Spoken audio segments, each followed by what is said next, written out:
자, 오늘 함께 보실 말씀입니다. 사무엘상 8장 4절에서 9절까지의 말씀입니다. 찾으신 줄 알고 한 목소리로 함께 봉독하시겠습니다. 이스라엘 모든 장로가 모여 라마에 있는 사무엘에게로 나아가서 그에게 이르되 보소서, 당신은 늙고 당신의 아들들은 당신의 행위를 따르지 아니하니 모든 나라와 같이 우리에게 왕을 세워 우리를 다스리게 하소서 한지라. 우리에게 왕을 주어 우리를 다스리게 하라 했을 때에 사무엘이 그것을 기뻐하지 아니하여 여호와께 기도하매 여호와께서 사무엘에게 이르시되 백성이 내게 한 말을 다 들으라. 이는 그들이 너를 버림이 아니요 나를 버려 자기들의 왕이 되지 못하게 함이니라.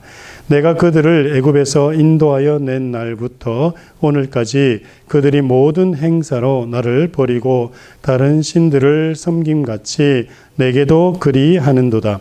그러므로 그들의 말을 듣되 너는 그들에게 엄히 경고하고 그들을 다스릴 왕의 제도를 가르치라.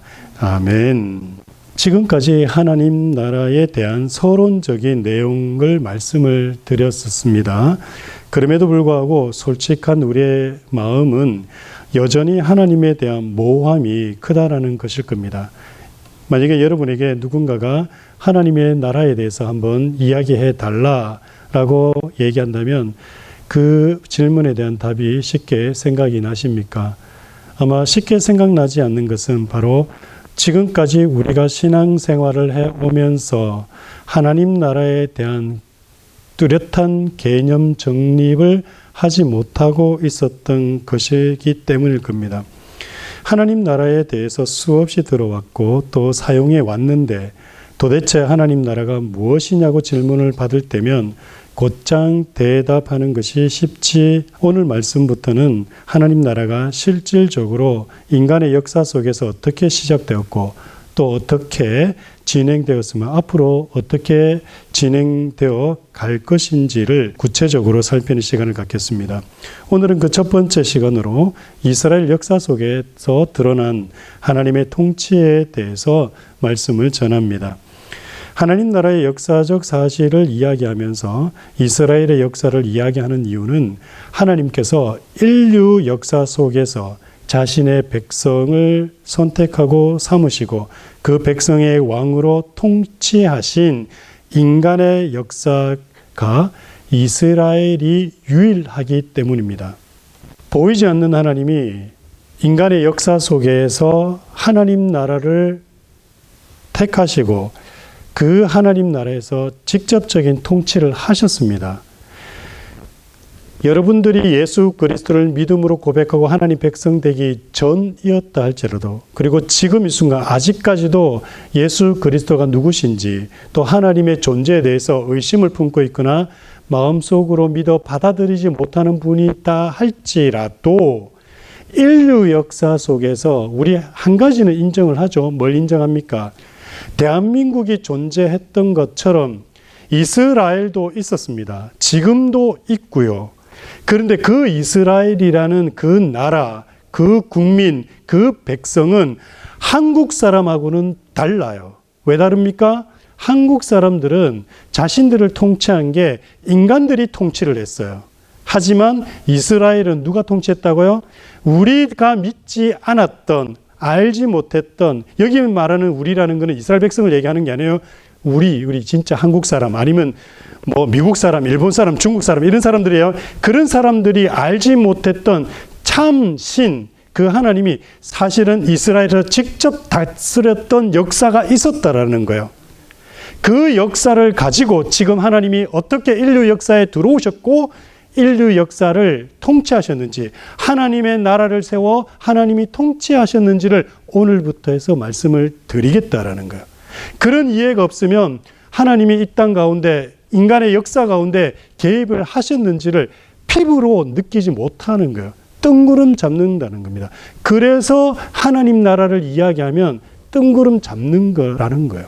인류 역사 속에서 그 어떤 나라에서도 하나님은 실질적으로 역사의 시간 속에 개입하시고 나타나셔서 실질적인 인간의 왕으로 역사하신 것은 이스라엘이 이스라엘 민족이, 이스라엘 국가가 유일했다라는 겁니다. 물론 이 말은 하나님께서 이스라엘을 제외한 그 어떤 인류의 역사에 개입하지 않았다라는 말은 아닙니다. 하나님은 원래 온 우주 만물의 창조주가 되시고 또한 통치자이시자 진정한 왕이시기 때문에 이스라엘뿐만 아니라 모든 민족과 또 온 세계와 또 전 우주를 하나님께서는 섭리하시고 다스리셨습니다. 모든 인류 역사의 실질적인 통치자이시자 왕은 하나님이셨습니다. 하지만 하나님께서는 구체적으로 자신을 이 땅의 그 어떤 나라도 아닌 이스라엘 민족과 이스라엘 국가에 자신을 특별히 계시하시고 왕으로 통치하셨기에 인류 역사 속에서 이스라엘 역사 속에 통치하신 하나님의 통치, 하나님 나라를 살펴보므로 하나님 나라가 무엇인지를 우리는 배울 수 있고 알 수 있다라는 겁니다. 자, 하나님의 나라가 우리한테는 너무 생소해요. 왜요? 우리는 하나님으로부터 직접적인 통치를 받아본 적이 있어요? 없어요? 없어요. 그러다 보니까 하나님 나라 그러면 이해가 안 된단 말이죠. 그러나 이스라엘 사람들은 하나님 나라, The Kingdom of God이라 그러면 이해를 한다 못한다? 한다라는 거예요. 지금 인류 역사 속에서 수많은 나라들 가운데 유일하게 하나님께서 직접 통치한 나라는 민족은 백성들은 누구밖에 없기 때문에 이스라엘밖에 없기 때문에 그래서 이스라엘 역사와 그들의 그 삶을 보면 하나님 나라가 무엇인지를 알 수 있다라는 얘기입니다. 그래서 여러분들이 하나님 나라를 배우고 깨닫기 위해서는 먼저 어디를 보면 된다는 얘기예요. 이스라엘의 역사 속에 하나님이 어떻게 통치했는지를 보면 하나님 나라에 대해서 깨달아 알 수 있다라는 겁니다. 오늘은 그 첫 번째 이스라엘 역사 속에 나타난 사사시대와 최초의 왕정 국가를 이룬 사울 왕을 통해서 드러난 하나님 나라가 무엇인지 한번 살펴보도록 하겠습니다. 그러려면 여러분들이 이스라엘 역사를 조금 알아야 돼요. 이스라엘 민족의 시작은 누구로부터 시작되었다라고 지난주 말씀을 드렸습니까? 지난주에 제가 이제 하나님께서 하나님 나라를 세워가심에 있어서 첫 번째 어떻게 시작하셨다고요? 한 사람을 선택하셨다고 그랬잖아요. 그 사람이 뭐를 이루게 하셨다고요? 한 나라를 이루게 하시고 그 나라를 통해서 어떻게 하셨다고요? 온 세계가 하나님 나라로 확장되어 가게끔 하시기 위해서 제일 먼저 하신 게 뭐다? 한 사람을 선택하시는데 그 한 사람이 누구였다? 아브라함이었다. 참고적으로 아브라함입니다. 아브라함인데 원래 본명은 아브라함이 아니고 아브람입니다. 아브람인데 하나님께서 나중에 어떻게 하십니까? 다시 언약을 맺으면서 어떻게 언약을 맺으냐면 아브라함에게 아들을 주시고 그 아들에게 할례를 행하게 하시면서 이름을 아브라함으로 바꾸십니다. 더 이상 아브람이라는 이름을 쓰지 말고 아브라함, 열방의 아버지라는 뜻을 가진 아브라함이라는 이름으로 바꿔주시면서 아브라함을 통해서 어떤 일이 일어나겠군요. 구속주가 오게 하시고 그 구속주로 말미암아 어떻게 해요? 모든 열방이 구원받게 하는 그 시초로 누굴요? 아브람을 부르셔서 아브라함 되게 하신다라는 겁니다. 그리고 그 아브라함이 장가를 가서 자녀를 낳고 그 자녀가 다시 결혼을 해서 자녀들을 낳고 그 자녀 세대가 다시 어디로요? 이집트로 들어가서 몇 년 동안 430년 동안 이집트에서 살면서 여러분 430년 동안 한 가족이 살다 보면 그 한 가족으로만 남아 있을까요? 아니면 자손들을 낳고 해서 엄청난 숫자로 불어날까요? 엄청난 숫자로 불어날 겁니다. 그렇게 불어나서 그 아브라함의 자손들이 이집트 땅에서 한 민족을 이룹니다. 그 민족을 이루었을 때에 그들이 이집트에서 나오죠. 나와서 어디로 갑니까? 하나님이 약속한 땅 어디죠? 가나안 땅입니다. 가나안 땅으로 갑니다. 근데 가나안 땅으로 왜 간다 그랬습니까? 지난주에. 뭐 때문에 간다 그랬죠? 하나님께서 창세기 12장 1절에 뭐라고 말씀하십니까? 내가 네게 보일 땅으로 가라. 아브라함부터도 그 얘기를 했고요.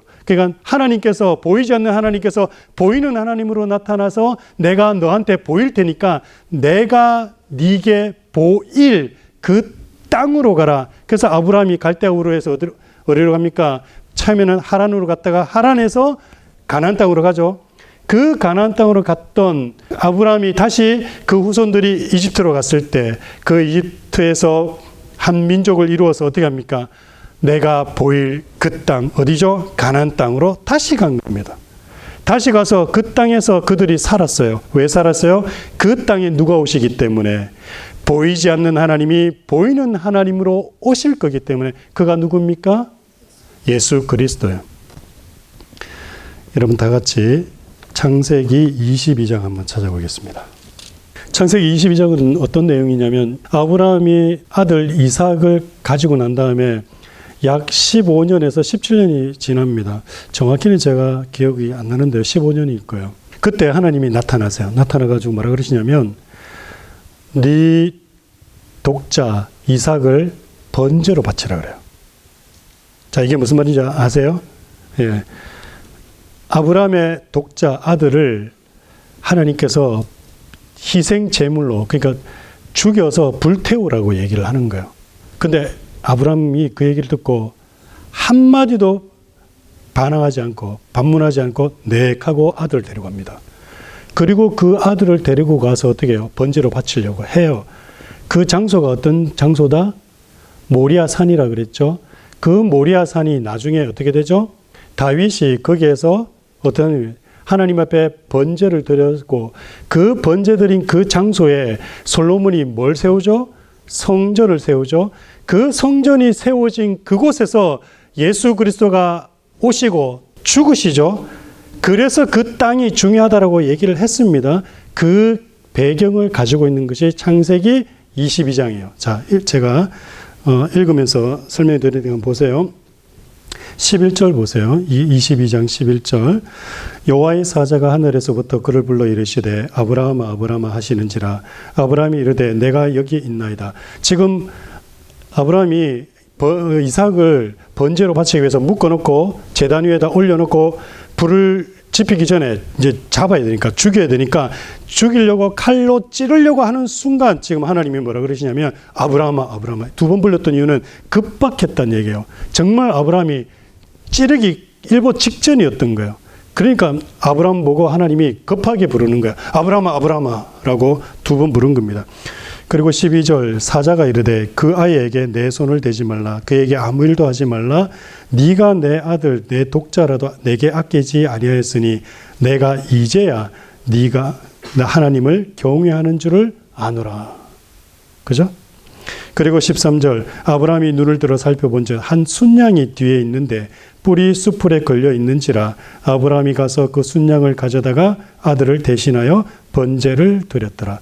지금 아브라함은 자기 아들을 잡으려고 하는데 하나님이 스탑시키시고 그 다음에 뭘 준비해놨다? 순양을 준비해놓았어요. 그리고 그 순양을 그 아들을 대신해서 잡아서 번제로 드립니다. 그리고 난 다음에 14절, 아브라함이 그 땅 이름을 뭐라고요? 여호와 이레라 하였으므로 오늘날까지 사람들이 이르기를 여호와의 산에서 준비되리라 한더라. 아멘. 그런데 이 부분을 원문에는요, 이거는 의역이 됐어요. 모든 번역본은 의역이 되어 있습니다. 근데 원본에는 뭐라고 되어 있냐면, 히브리어에는 여호와 이레라는 그 이레가 무슨 뜻이냐면 보이다라는 의미예요. 그런데 번역이 되면서 준비되리라 이래 됐죠. 그죠? 원래 이레라는 말은요, 의미가 아니에요. 내가 보일 것이다 라는 의미입니다. 그런데 여기서 중요한 거는요, 여호와의 산에서 준비되리라라는 것은 히브리 말로 미완료형이라 그래요. 여러분, 미완료라는 거 완료가 됐다는 얘기, 안 됐다는 얘기는 뭐래요? 미래형이라는 얘기죠. 그러면 이걸 조금 더 번역하면 뭐냐면 여호와의 산에서 준비될 것이다 라는 말을 조금 더 이제 원어에 가깝게 번역을 하면 여호와의 산에서 보여질 것이다 라는 말입니다. 자, 그래서 제가 창세기 12장 1절이 그렇게 중요하다고 얘기하는 거예요. 많은 목회자나 설교가들이, 심지어 신학을 전공해서 가르치는 분들도 연결성 고리를 같이 거 하니까 오역을 해버리다 보니까 그게 연결이 안 되는 거예요. 하나님께서 아브라함에게 내가 보일 땅으로 가라. 내가 네게 보일 땅, 그 땅으로 가라. 왜? 거기에 누가 오기 때문에? 구속주가 오실 거기 때문에. 그래서 지금 아브라함에게 그 땅을 보여주시고 그 땅에 가게 하셔서 어떻게 합니까? 장차 예수 그리스도가 이 땅에 구속주로 오셔서 그 땅에서 죽으실 것을 미리 예행 연습하게 하시고 보여주신 겁니다. 누구에게요? 아브라함에게. 그래서 아브라함도 믿음으로 구원받았다? 아니면 그냥 하나님이 선택해서 구원받았다? 믿음으로 구원받았습니다. 왜요?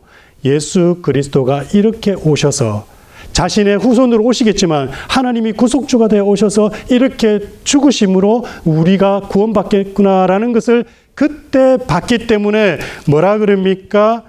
12절 내가 이제야 하나님을 경외하는 줄을 알았다라고 얘기하시는 거죠. 여러분 많은 사람들이 그래 얘기합니다. 이순신 구원받았나요? 못 받았습니다. 세종대왕 구원받았나요? 못 받았습니다. 저는 명확하게 얘기해요. 그런데요, 유튜브 들어가 보세요. 내가 어떤 목사님이라고 얘기하네요. 한국의 대형교회 목사님들이 하나같이 이 질문을 받았을 때 뭐라고 얘기하는지 압니까? 하나님에게는 특별한 구원의 능력이 있습니다. 그리고 하는 말이 우리는 알지 못하지만 하나님은 구원하실 수 있습니다. 무슨 이걸 뭐라 그러냐면 개소리라 그럽니다.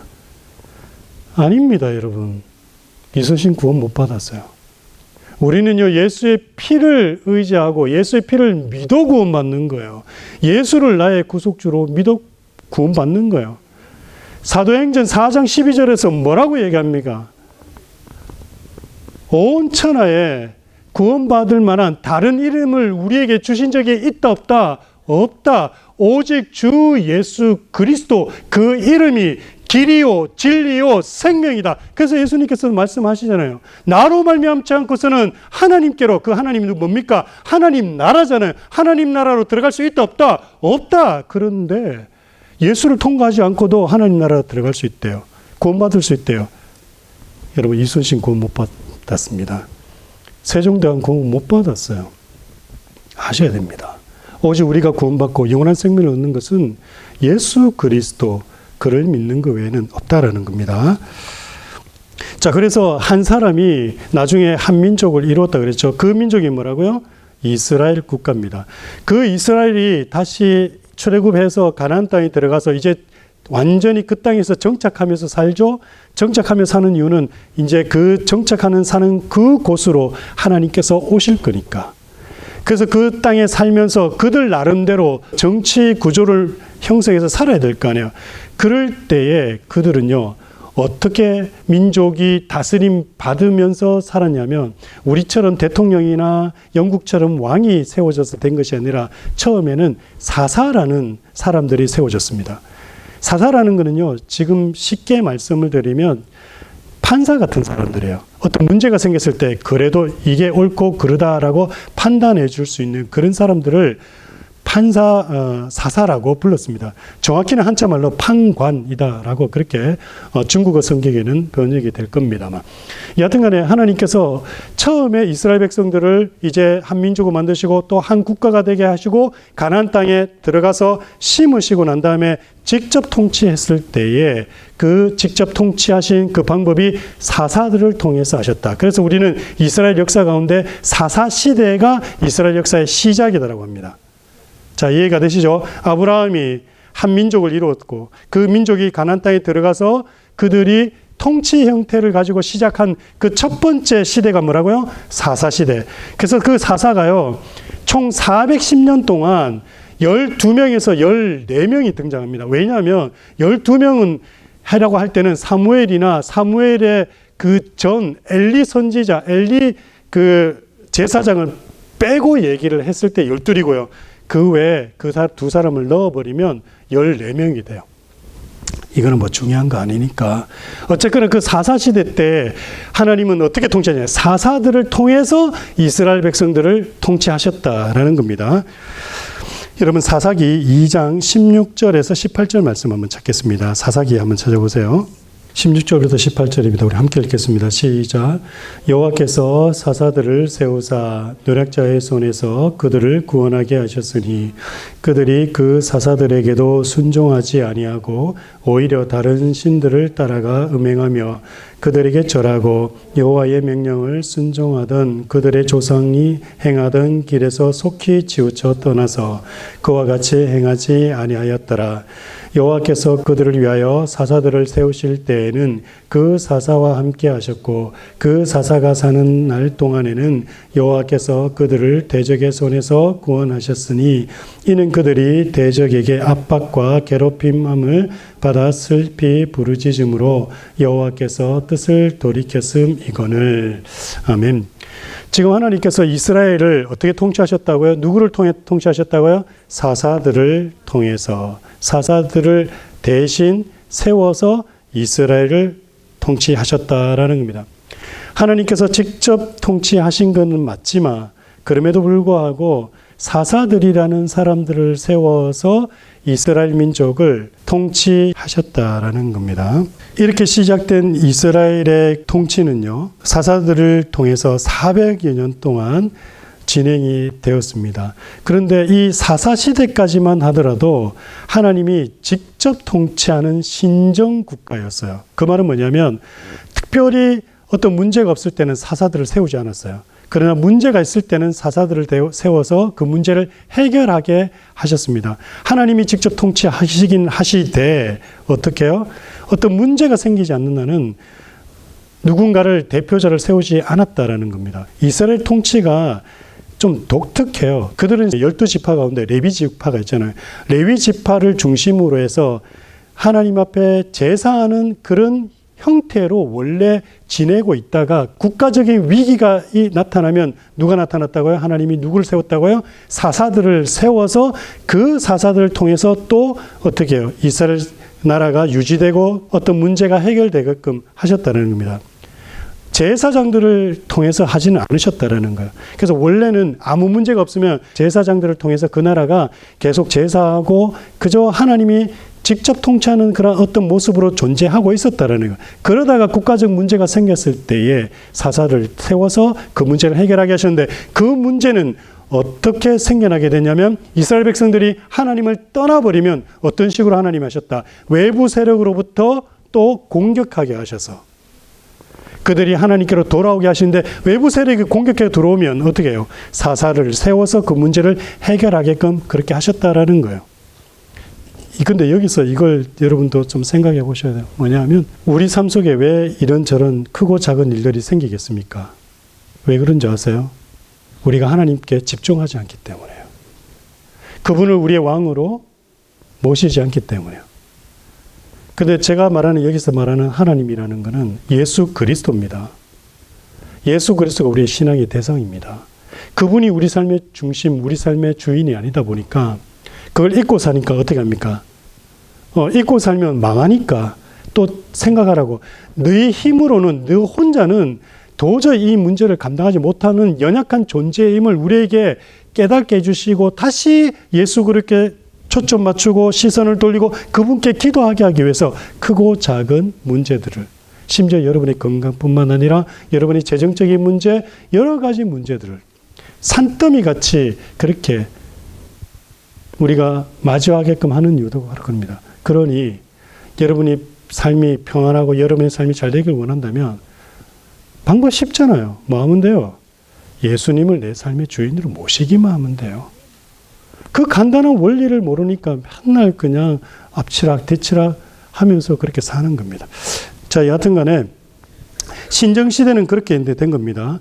그리고 난 다음에 사무엘을 마지막 사사로 해서요, 왕을 세우게 될 때 사사인 사무엘 자신이 왕정 제도의 설립을 싫어하고 반대했지만 실제로 왕을 요구함으로 배척받으신 이는 저들의 왕이신 하나님이셨다라는 것 사무엘에게 말씀하시면서 이스라엘이 사사로 400여 년 동안 통치해오던 그 통치 제도를 왕정시대로 바꿉니다. 그래서 왕을 세워서 하나님이 이스라엘을 다스리기 시작하세요.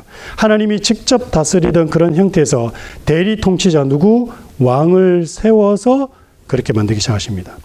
이것은 나중에 결과적으로 어떻게 하냐면 이 땅에 진정한 우리의 왕이 오심을 또 예표하기 위해서 왕정제도로 바뀌게 된 것입니다.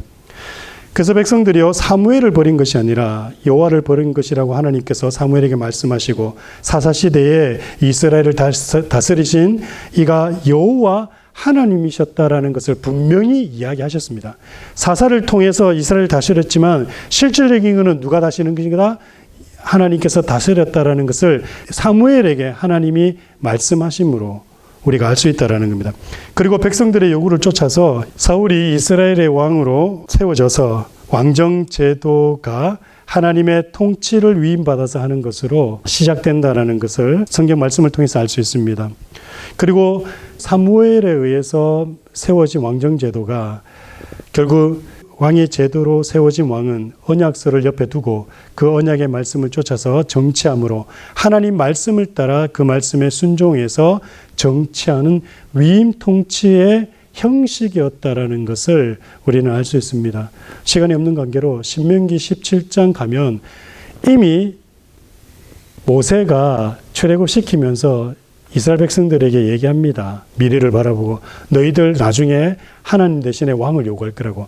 하지만 그 왕정 시대가 도래한다 할지라도 왕이 너희를 다스리는 것이 아니라 하나님이 직접 다스리는 건데 그럼에도 불구하고 그 왕들은 어떻게 해야 된다? 하나님의 언약서를 그 말씀을 옆에 두고 그 말씀대로 백성들을 통치해야 된다라고 미리 얘기를 합니다. 그 기반 위에 바로 왕정시대가 시작이 됩니다. 즉 여호와 하나님이 이스라엘 왕이시고 그가 다스리시며 이스라엘 왕들은 하나님의 통치를 대행하는 대리 통치자이심을 왕정시대에도 부인하지 않게끔 하셨다라는 거예요.